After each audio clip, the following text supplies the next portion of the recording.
Have you ever quilted one of these before? This is the Fire Island Hosta from Quiltworx. This was pieced by my client Angie here in Grand Forks, BC, and we are gonna custom quilt this. This type of quilt can be really intimidating, and I find the best way to do it is to plan everything in advance and also pre-mark it. I've already chosen my thread colors. I'm not saying I won't change them later. Sometimes I think I've got too much thread, but then I realize that's just ridiculous. So let's go stitch. When Angie brought this quilt to me, she told me that this quilt was destined to be on her bed and she didn't want it quilted too densely. So even though this is a Quiltworx quilt, the quilting isn't over the top. I think it shows how a quilter can still create a lot of beautiful texture that complements the quilt without having to spend 45 hours quilting. I actually have a whole presentation on how to quilt these complex paper pieced quilts. But one thing I want to share from that presentation is that we don't need to reinvent quilting designs. There are some tried and true designs that work really well in these types of spaces, and I think that's awesome. If you're dreading quilting one of these, just keep it simple. And you'll see that even though there are a lot of elements, once you break it down, it's just quilting. To keep this quilt light in density, I stuck with feathers, echoes, pearl chains, dot quilting, and some continuous curves. So some pretty basic designs. I'm building this framework for my feather motif using a 4-inch round ruler. I go into a lot of details how to use rulers like this in my Modern Quilting with Rulers course. I'm gonna link that below if you wanna check it out. This is probably the most fancy thing that I do on this quilt. I am a professional, so I have to do something a little fancy. But again, these are just little pieces put together. And any sort of feather motif would have worked here, even if I had just done a simple petal shape.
I then fill this outside area with a basic piano key.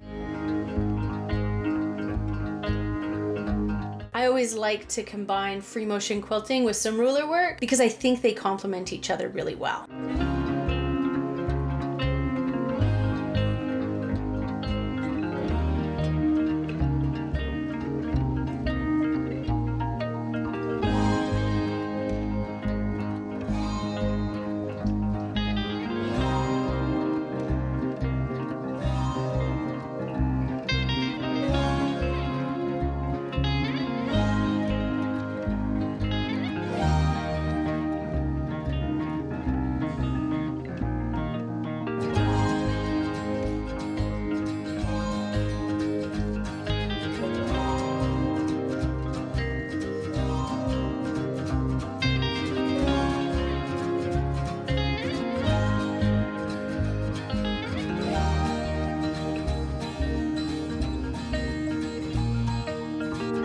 I always make sure to stitch my ditches, even when I'm doing a more simple design.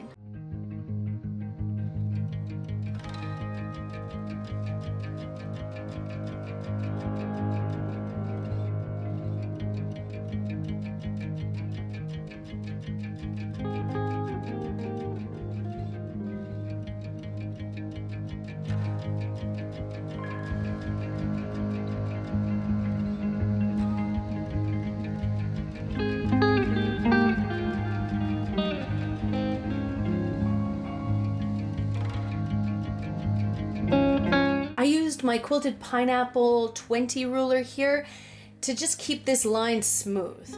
I'm just going along and touching the tops of all these points here. I'm also going to add a 1/4 inch echo and come back in and fill the larger space with a purl chain.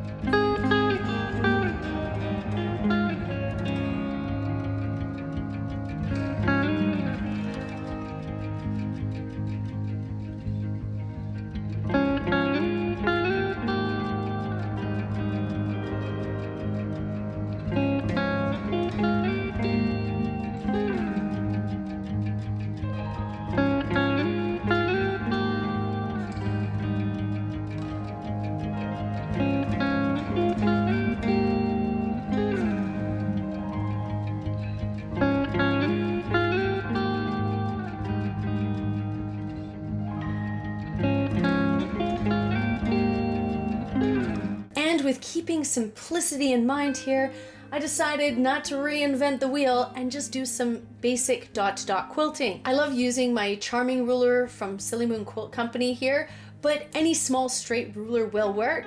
I just like using a smaller ruler when I'm moving it back and forth so much. This one is just my favorite. I'm sorry if you don't like the faster speed of this video today, but if I didn't speed it up, I was not gonna get through everything.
Okay, so you can see my grid here. I've done a 2-inch grid, and I'm going to be using my 4-inch round ruler to do a continuous curve design. I do like using a ruler for my continuous curve because I really like that perfect arc. You can see that I drew my grid beyond the area that I'm planning to quilt, and I did that so I could still line up my curves correctly and they would look good even though they were falling behind the next design.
And here I'm just going to add another echo and a purl chain.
this area, I'm going to add some echoes and another purl chain. I did forget to film that section, but I think you're gonna get the idea.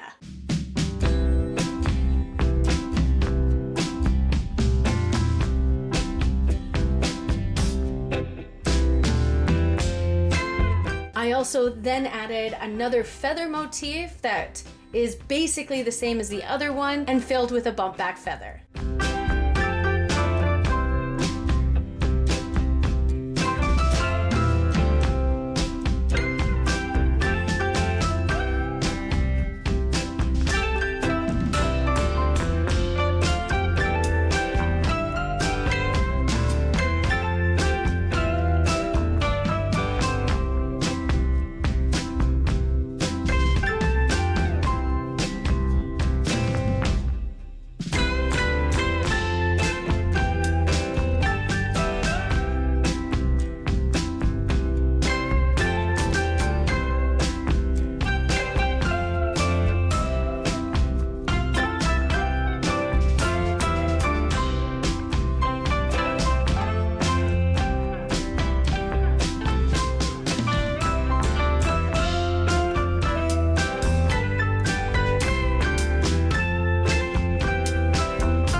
Keeping this simple and just stitching in the ditch allowed these batik fabrics to really shine.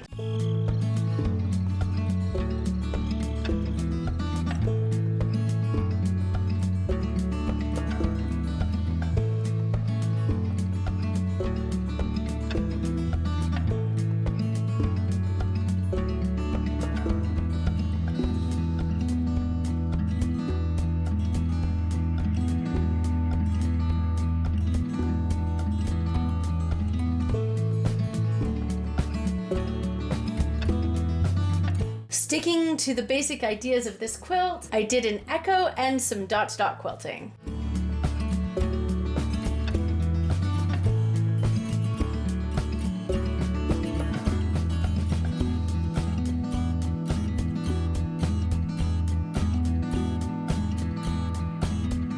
I wanted to show you every element of this quilt so you can see, but I just basically did some more dot-to-dot around these central elements.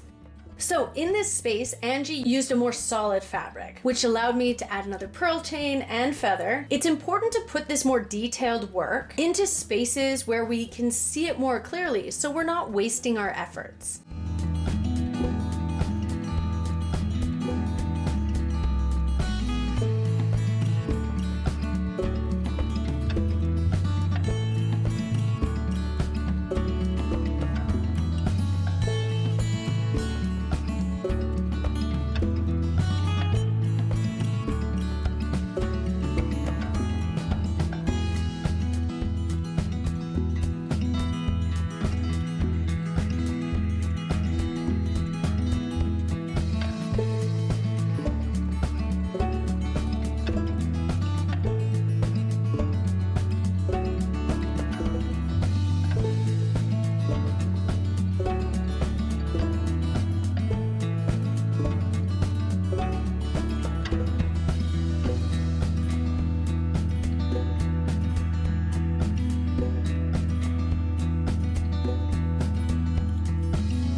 In these darker points, I'm using a curved ruler to do some dot-to-dot quilting.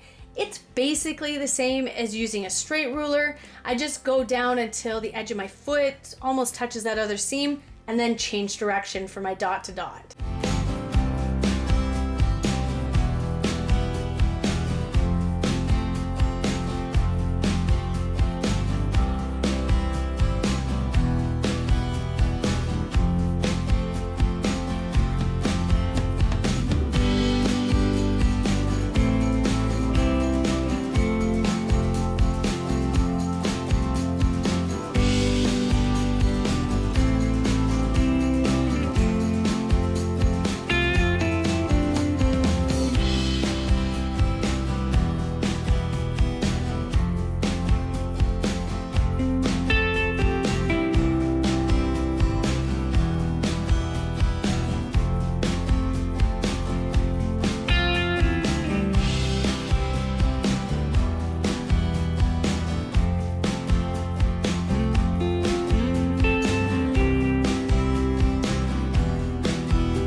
I decided to bring the piano key back into the body of this quilt because these batik fabrics can get quite busy, and using some straight lines can help me not get too lost, and I could really control the density that I was going for. I have marked all of these lines before I mounted the quilt because they're quite long, and this allows me to hold my ruler in a more comfortable position. It's definitely a bit of a give and take because it did take me more time to mark those lines, but I think that this does produce a better result. And this is the final purl chain and detail of the quilt. I love the density that I was able to achieve with this design. And I think I really hit the brief while still respecting my own personal stitch in the ditch standards. I hope that you can see that we don't need to overstitch these quilts to keep them beautiful.